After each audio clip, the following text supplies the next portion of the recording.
Hello दोस्तों, नमस्कार। स्वागत है आपका एक बार फिर से आपके अपने यूट्यूब चैनल डिजिफ्लाई में। तो दोस्तों, वीडियो बहुत ही कम समय की होगी जिसमें हम बात करेंगे टॉप 20 एडवांस लेवल के प्रश्न जो पर्यावरण से संबंधित हैं। जी हाँ दोस्तों, पेपर में बैठने से पहले एक बार आपको जरूर ये प्रश्न देखने चाहिए, ताकि आपका यदि पेपर का लेवल हाई होता है तो कहीं ना कहीं यहाँ से प्रश्न यदि बनता है तो आप उसे आसानी से कर जाओ। तो चलिए शुरू करते हैं। पहला प्रश्न बहुत ही अच्छा प्रश्न। विश्व पर्यावरण दिवस कब मनाया जाता है? तो 5 जून को यह मनाया जाता है। रिपीटेड क्वेश्चन है। चलिए और एडवांस लेवल पे यहाँ पे हम बढ़ेंगे।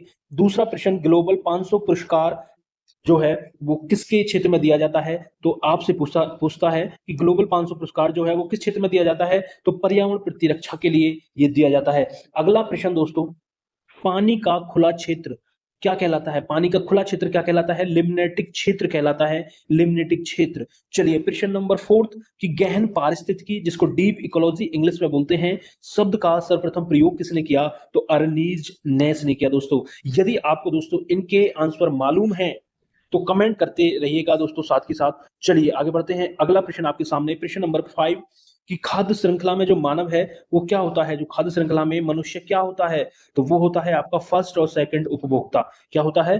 फर्स्ट और सेकंड उपभोक्ता होता है खाद्य श्रृंखला में मनुष्य। प्रश्न नंबर अगला कि अपना भोजन अकार्बनिक पदार्थों पदार्थों से निर्मित करता है। अकार्बनिक पदार्थों से निर्मित करने वाला जो है पौधा है वो रबड़ का पौधा है। रबर का पौधा जिसको बोलते हैं, ये अपना भोजन अकार्बनिक पदार्थों से निर्मित करता है। दोस्तों वीडियो पसंद आ रही है तो दोस्तों वीडियो को लाइक शेयर जरूर करें। चलिए आगे बढ़ते हैं। चैनल पर नए हैं तो प्लीज चैनल को जरूर सब्सक्राइब करें। आगे बढ़ते हैं। अधिकतम कुशलता पूर्वक सौर ऊर्जा को रासायनिक ऊर्जा में परिवर्तन कौन करता है? सौर ऊर्जा को रासायनिक ऊर्जा में अधिकतम कुशलता पूर्वक कौन करता है? तो उसे बोलते हैं क्लोरेला। क्या बोलते हैं?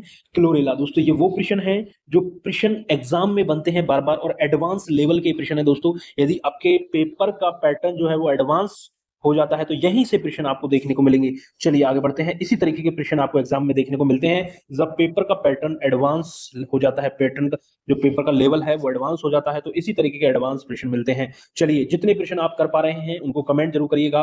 कितने प्रश्न, वीडियो के लास्ट में आपको कमेंट करके जरूर बताना है कितने प्रश्न टॉप 20 में से, मतलब 20 प्रश्नों में से कितने प्रश्न आपके सही हुए, ये कमेंट करके आपको जरूर बताना है। इसलिए वीडियो को अंत तक देखिएगा, बहुत छोटी वीडियो होगी। चलिए अगला प्रश्न, प्रश्न नंबर 8, रुधिर वर्षा होती है, कहां होती है रुधिर वर्षा? तो वो होती है आपकी इटली में, याद रखेंगे।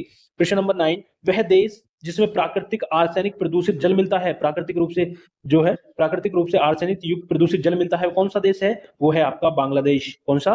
बांग्लादेश। प्रश्न नंबर 10वां कि non knock knee syndrome, knock knee syndrome जो है वो किसके प्रदूषण के कारण होता है? तो वो होता है फ्लोराइड्स के प्रदूषण के कारण। ठीक है, फ्लोराइड्स याद रखेंगे। चलिए बढ़ते हैं अगले प्रश्न नंबर की तरफ।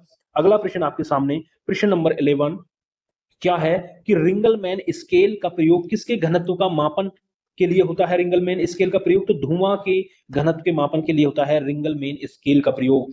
अगला प्रश्न नंबर 12 कि जल रोकथाम एवं प्रदूषण नियंत्रण अधिनियम को कब बनाया गया? तो वर्ष 1974 में बनाया गया, याद रखेंगे। प्रश्न नंबर अगला कि प्रदूषण युक्त वायुमंडल को स्वच्छ किया जाता है, किसके द्वारा किया जाता है? तो वर्षा के द्वारा किया जाता है, याद रखेंगे, वर्षा के द्वारा किया जाता है।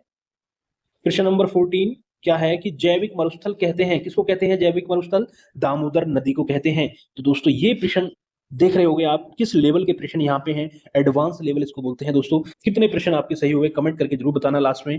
अगला प्रश्न, धूल प्रदूषण रोकने के लिए उपयुक्त वृक्ष कौन सा है? धूल प्रदूषण को रोकने के लिए उपयुक्त वृक्ष कौन सा है? तो वो है सीता अशोक, याद रखेंगे इसका नाम, सीता अशोक। अगला प्रश्न, जैव निम्नीकरण है, क्या है जैव निम्नीकरण? सीवेज जो होता है उसे जैव निम्नीकरण बोलते हैं, मतलब घरेलू वाहित मल को क्या बोलते हैं? जैव निम्नीकरण।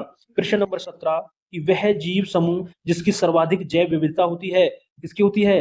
किस जीव समूह की सर्वाधिक जैव विविधता होती है? तो वो होता है कवक, याद रखेंगे कवक। प्रश्न नंबर 18 कि NAQI का पूर्ण रूप क्या है? NAQI तो नेशनल एयर क्वालिटी इंडेक्स इसका पूर्ण रूप है, कई बार प्रश्न एग्जाम में बना है। चलिए अगला प्रश्न आपके सामने, प्रश्न नंबर 19 कि विलुप्ति के संकट से ग्रस्त जीव जंतुओं से संबंधित बुक का नाम क्या है? तो उसको बोलते हैं रेड डाटा बुक। याद रखेंगे। अगला प्रश्न नंबर 20 दोस्तों, इसका आंसर आपको दोस्तों कमेंट करके बताना है कि ग्रीन हाउस गैसों के उत्सर्जन में जिस देश का सर्वाधिक योगदान है वह देश कौन सा है दोस्तों, कमेंट करके हमें इसका आंसर बताइएगा। तो हम यहां से अंदाजा लगा पाएंगे कि किसने शुरू से लास्ट तक हमारी वीडियो को देखा। जो भी कमेंट करेगा इसके आंसर की, यदि आपको नहीं पता है तो गूगल पे सर्च करके इसका आंसर दोस्तों कमेंट करके जरूर बताना है आपको। तो दोस्तों कैसे लगे आपको ये टॉप 20 प्रश्न, एडवांस लेवल के प्रश्न है दोस्तों ये पर्यावरण से संबंधित दोस्तों।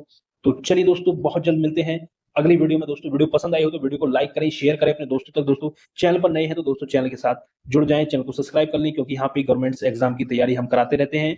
और यहाँ पे फिलहाल हम पैड 2025 की तैयारी दोस्तों बहुत अच्छे तरीके से यहाँ पे करा रहे हैं। आप हमारे चैनल पे जाके देख सकते हैं दोस्तों। मिलते हैं बहुत जल्द अगली वीडियो में। जय हिंद, जय भारत दोस्तों।